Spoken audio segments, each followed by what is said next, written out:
Hello, Crafty Crandall fam. Before we jump into the favorites, I just wanted to say a huge thank you to everyone who has watched or commented on my Caran d'Ache Neocolor 2 update video. I will be doing a follow-up where I react to and try out all of your suggestions, tips, and tricks. So if you want to add one and potentially be featured in the video, I would really appreciate it. Otherwise, let's get into the favorites.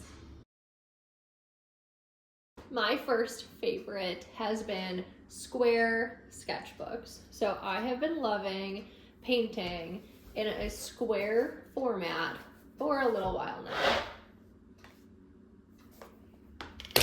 I have recently just started this sketchbook. If you've seen my last couple of videos, you'll have seen some of the illustrations in here.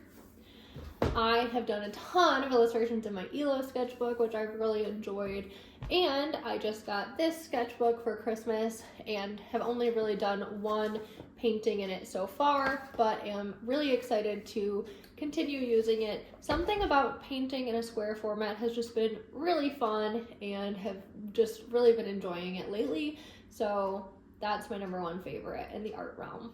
Thing number two that I am super excited for from an art perspective is my Paperage decaler. This thing is awesome for making cards for people.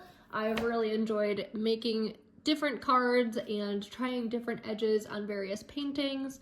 This thing was not cheap, but I love it, and I'm really grateful that my uncle bought it for me for Christmas, and I am just happy to have it, so now I can have less stress trying to decal my paper edges.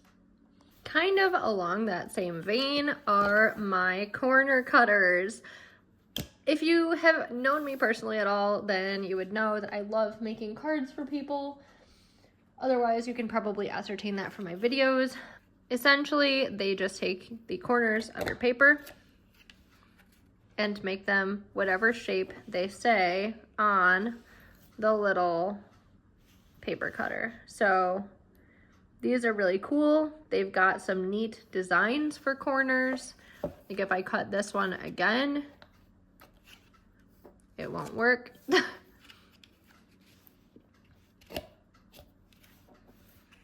So you can see that it just matches that pretty perfectly. So it's really cool. It allows for some really neat designs when it comes to making cards and just making things rounded.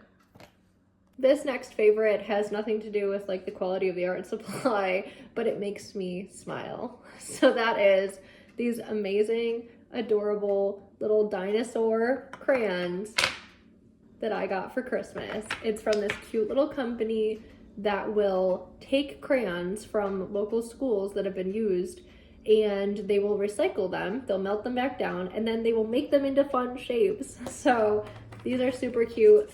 I want to do a video using them soon, but you can see that they do actually write. And they're just adorable, and honestly, an art supply that makes you smile is the best kind of art supply. The last favorite is a little bit harder to talk about because I've been using it to film this video, but that is this tripod. Yes, I was totally influenced to buy this. No, I am not sponsored by these people, but this little tripod, it's by Moft. It works really great. You can buy, like there is a bunch of options on Amazon for stuff like this. Not saying buy this one specifically, but if you film on a phone at all for social media or anything, just to get cool videos outside, this little thing comes in handy. It clips to the back of your phone via this magnet. I'll show you, I've got a case where I had to install like their magnet thing that they gave me because the case wouldn't really allow the MagSafe to work properly, but this thing comes in clutch for filming art videos. I've been using it since I came back to YouTube after my little hiatus, and it has been really awesome little tool to help me film my videos. So from an art perspective and a video perspective, this thing has definitely been a favorite. My next favorite is a book favorite, and it is The Fragile Threads of Power by V.E. Schwab. If you don't know what this is, it is a continuation of her Darker Shades of Magic trilogy, which follows Kel, an Antari who is capable of transgressing across 4 different Londons. So essentially we have our world, which is called Grey London. That's like normal London, England on Earth. We have then Red London, which is a thriving, magical London. We have White London, which is a London that has undergone kind of a fizzle out of their magic and are slowly on the decline. And then Black London, which can no longer be really accessed because it has been cut off after having like essentially burned out. So it went supernova and is no longer necessarily a place that people are living or can go. So we have these Antares who are capable of going to each of these different Londons and act kind of as ambassadors for the different Londons. And then we have the everyone else who in some worlds know that these other Londons exist, in other worlds don't know that they exist. So it's an interesting storyline. It is fantastical, magical, and you follow kind of not only the characters' transgressions and everything, but you follow V.E. Schwab's writing getting progressively better and better and better throughout that series and into this series, which is what my favorite is. So I recently did a kind of illustration of Tess, one of the new characters that gets introduced in this book, and I think that her character really has so much potential. I can see the potential in the next book, and this book did a great job setting up for it, and it is a really interesting continuation, kind of doing a lot more world building as far as the magic system is concerned. So there are new abilities kind of explored in this novel, and we get to see the future of all of those old characters that we knew from the previous 3 books and see where everything happens. Honestly, I can't get into kind of what happens in the book and why I love it so much, but I do highly recommend it if you are looking for a new fantasy series, if you enjoy reading fantasy and you have not read these, or if you read the first 3 books and weren't really sure if you wanted to continue on, if it was worth it. Trust me, it is absolutely worth it. However you can get your hands on this book, highly recommend, as it was just a really wild ride. My next book favorite is Madly Deeply, The Diaries of Alan Rickman. I picked this book up because I really like Alan Rickman as an actor. He is very intriguing to me. Obviously, again, he portrayed Severus Snape, who's one of my favorite fictional characters, but I've seen him in a bunch of other movies and everything, and I really enjoy his work. So when I saw this memoir, I was like, I don't know if you can call it a memoir per se, but The Diaries of Alan Rickman. I was so interested in reading his thoughts. I did not realize that it was truly in diary format. So if you're expecting a memoir and are getting just like various little diary entries, you might not enjoy this book.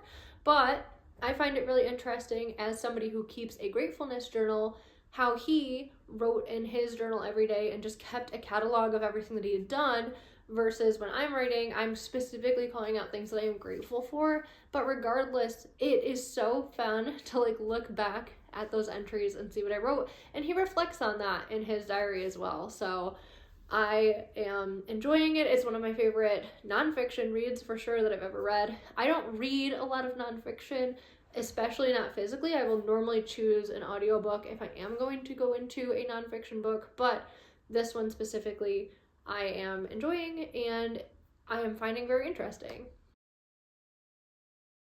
My first favorite in the category of music is what I use for songwriting. Now, I will admit, I do have one of those notes on my phone where I'm constantly writing new lyrics, but I find that I personally prefer pen and paper, and the Paperage notebooks are my favorite. I use these all the time at work. I need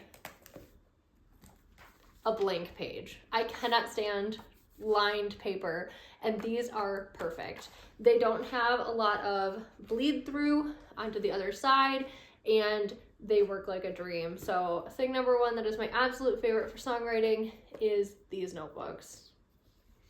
extra points if you put stickers on the front of them like I do. My second favorite regarding music is an artist, Matt Nathanson. He recently toured with Switchfoot and Blue October, both of whom are some of my favorite artists, and I have been absolutely loving his music as well. I went to see him recently, and I'm going to see him again really soon, so I'm really excited about his new album and just about the show that he puts on. He's an amazing performer, and if you haven't seen him live, I highly recommend that you do. You will laugh all night, even if you know none of the music. It won't matter. Although you'll find that you would have heard, at the very least, Come On Get Higher at your local Home Depot, Lowe's, Whole Foods, etc. If you know, you know. My next favorite regarding music is my songwriting workflow. I've really hit a groove in the last few weeks to months regarding songwriting. So I have come up with numerous different ideas that I'm really excited about. I have started to write lyrics. I use the voice memo app on my phone when I have a melody idea, and I apply it pretty much immediately. The hard part for me has always been, and probably always will be until I figure it out, figuring out what chords I'm actually, like what key I'm singing in, what chords apply, etc. So I'm working on that part of it, but the process up to that point for me has been working, and I'm just excited to keep exploring songwriting as an artistic and creative medium, and I look forward to doing more content regarding that here soon. Yeah, are these some of your favorites too? Do you like them? Yeah. I think you do. Honorable mention to this penguin pillow that my best friend got me. It's been fun to sit on for this video, and it's so squishy. Thank you guys so much for watching. I really appreciate your support. Let me know in the comments down below, what are your favorites right now? What are you loving? What are you really enjoying in the art, book, music, or any other space, the life space? Let me know. I'd love to hear it in the comments. Like the video if you liked it, subscribe if you are interested in art, music, book related things. Thank you guys so much, and I will catch you in the next one. Bye!